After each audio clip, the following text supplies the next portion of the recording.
Rappel des faits. La semaine dernière, j'ai essayé de vous faire un tuto avec ce tissu plastifié, donc il est enduit, mais c'est pareil avec les toiles cirées. Et en fait, dès qu'on fait des surpiqûres, on a du mal à avoir une piqûre bien propre. Donc, j'ai tout arrêté. Je vais vous faire part de tout ce que j'ai testé. Et puis, je vous ai demandé, vous, si vous aviez des idées. J'ai tout noté et on va tester.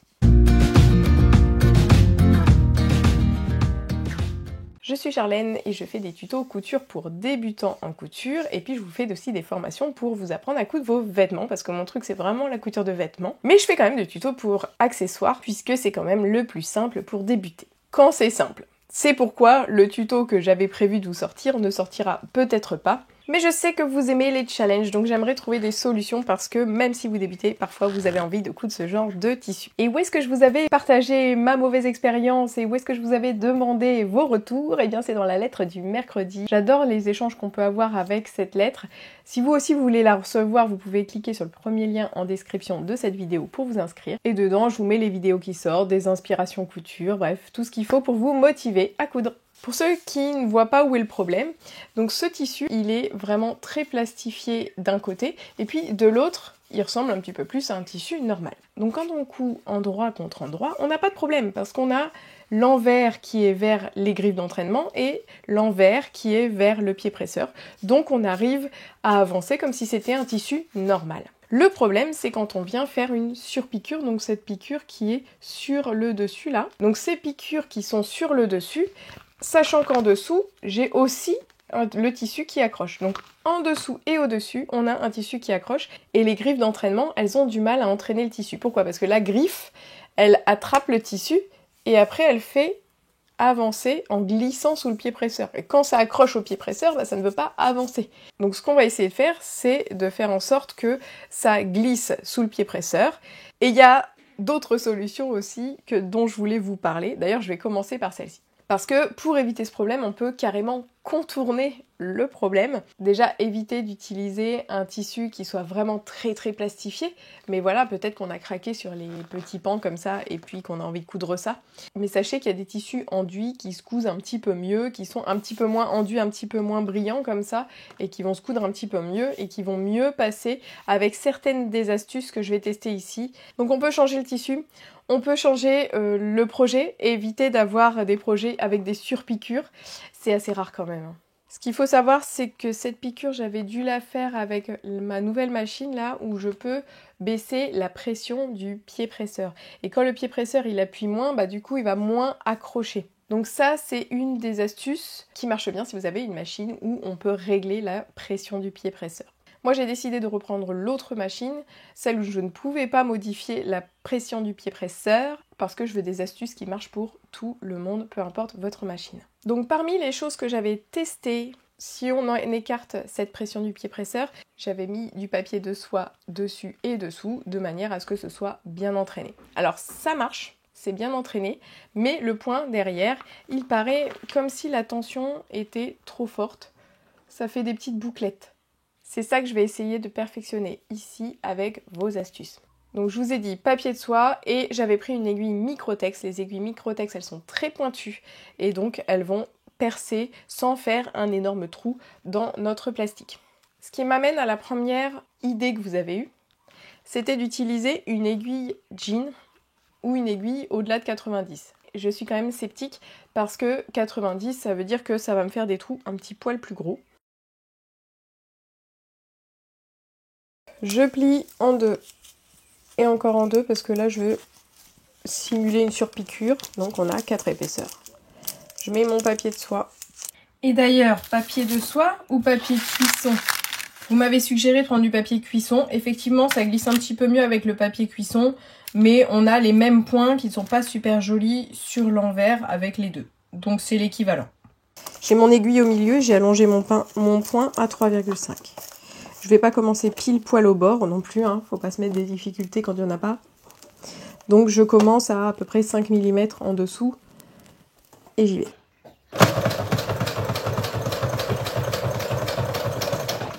J'aime pas le bruit que ça fait, mais force est de constater que c'est pas si mal.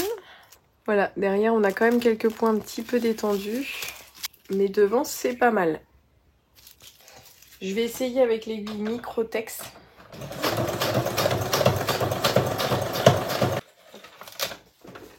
Alors on peut dire que sur l'endroit c'est beau dans les deux cas. Sur l'envers, on a ici l'envers avec l'aiguille Microtex. Et ça c'est l'envers avec l'aiguille Jean. Non, c'est à peu près équivalent. C'est pas l'idéal. On peut peut-être tester une 100. On va voir. Il faut que je l'aide un petit peu à avancer. Parce que je pense que j'ai pas mis le papier de soie partout, donc j'ai toute cette partie là qui accroche. C'est un bruit agréable, ça va. Par contre, j'ai vraiment beaucoup les points qui ressortent là au dos. Donc là, c'est pas concluant. J'ai essayé aussi une Microtex neuve et j'ai pas eu de meilleurs résultats. Parce qu'effectivement, si notre aiguille est émoussée, ça ne sert à rien. Ok, donc là le point, c'est que j'ai testé les aiguilles. Je suis restée sur ma Microtex 80. J'ai testé le papier cuisson, ça marche bien. J'ai toujours le problème avec papier cuisson, papier de soie. Le point un petit peu là derrière, ça fait que quand j'arrache mon papier cuisson, mon papier de soie, potentiellement je tire sur les points et ça la rend encore plus lâche. Donc ça c'est pire avec le papier cuisson qu'avec le papier de soie parce que le papier de soie se déchire plus délicatement et peut laisser la couture un petit peu plus intacte. Donc l'idée maintenant ça va être de faire sans le papier cuisson, sans le papier de soie. On va voir comment on peut avancer directement avec les pieds. On va tester le pied téflon. Donc téflon en vrai, alors le téflon c'est une sorte de plastique mais qui ne va pas accrocher. Donc en général c'est un pied blanc comme ça, il est en plastique et vous avez juste la couche en dessous qui est en téflon. Honnêtement, je ne suis pas sûre que mon pied téflon soit pas complètement du plastique vu que je l'ai acheté pas cher dans ce gros coffret dont je vous ai déjà parlé dans une précédente vidéo. Donc peut-être que si vous achetez un vrai pied téflon qui est un petit peu plus cher, ça marche mieux que ça. Je vais quand même essayer avec celui-ci. J'ai à peu près aucun espoir que ça marche. Mais non, sans papier de soie, je vais pas y arriver. Non, il n'y a rien qui avance. Donc ce pied téflon là, ça marche sur les tissus qui accrochent un tout petit peu. Mais sur des tissus qui accrochent fort comme ça, j'ai testé en mettant juste le pied téflon. Ça ne marche pas du tout. Si vous mettez du papier de soie, ça marche bien. Avec le papier de cuisson, ça marche un peu trop bien. Ça n'accroche plus assez. Alors là, je vais tester le pied à roulette tout seul. Le pied à roulette est aussi issu de ce coffret là. C'est un pied qui a des roulettes comme ça en dessous. Elles vont permettre de faire avancer notre tissu.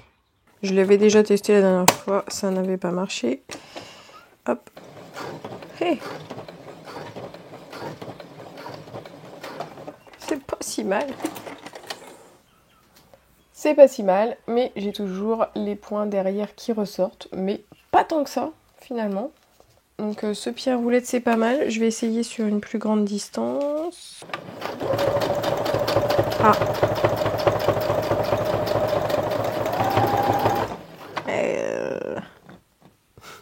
Marche pas. Non, ça n'avançait pas du tout. Donc maintenant ce qu'on va faire, c'est qu'on va aller mettre du masking tape là-dessous. Le masking tape c'est ce scotch de peintre qu'on va mettre pour protéger les zones sur lesquelles on n'a pas envie de déborder avec notre peinture. C'est un scotch qui ne laisse pas de traces quand on le décolle, donc il ne va pas endommager notre pied presseur.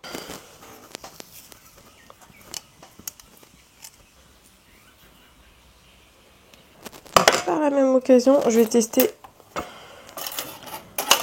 sur mon pied à roulette aussi. Je vais remettre là. Oh le boulot. Voilà. J'ai mis du scotch partout, là où il n'y avait pas les rouleaux. Pour voir si ça va mieux avancer.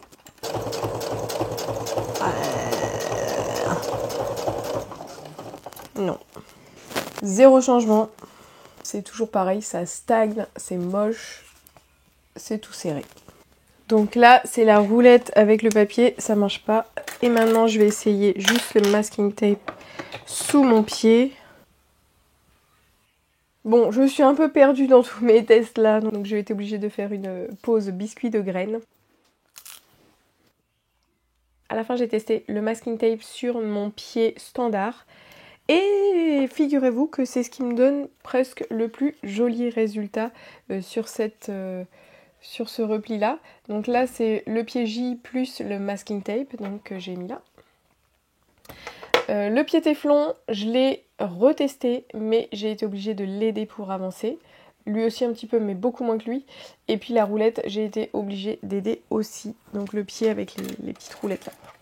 Donc ça dépend complètement du tissu que vous utilisez. Peut-être que sur je sais pas, un simili ou un enduit un petit peu plus épais, et ben il y a d'autres solutions qui marcheraient. En tout cas, moi là, mon pied normal avec mon masking tape, bah, ça suffit. Et l'autre option que je dois tester aussi, c'est le pied à double entraînement. J'ai un pied de marque chinoise un peu pourri. Je vais quand même retester avec ça parce que c'est quelque chose que j'avais mis de côté depuis très longtemps. J'ai même pas pensé à le retester là la dernière fois. Donc merci de me l'avoir signalé. On va voir ça.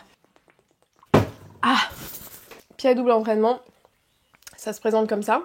Donc ça va s'attacher à la barre de notre machine.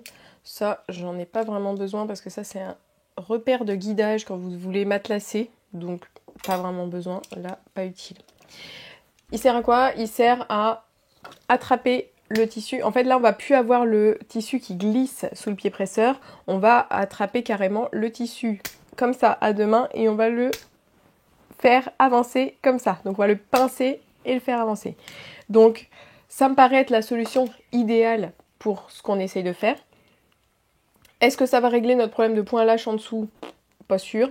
Est-ce que mon pied de marque chinoise va tenir le choc et va être efficace? Je ne sais pas non plus. Donc ça c'est à tester. Donc c'est parti. On va prendre le tournevis. On va enlever carrément le pied qui est vissé. Et on va venir... Tac. Là, il y a deux endroits à clipser. Il y a cet endroit-là et cet endroit-là.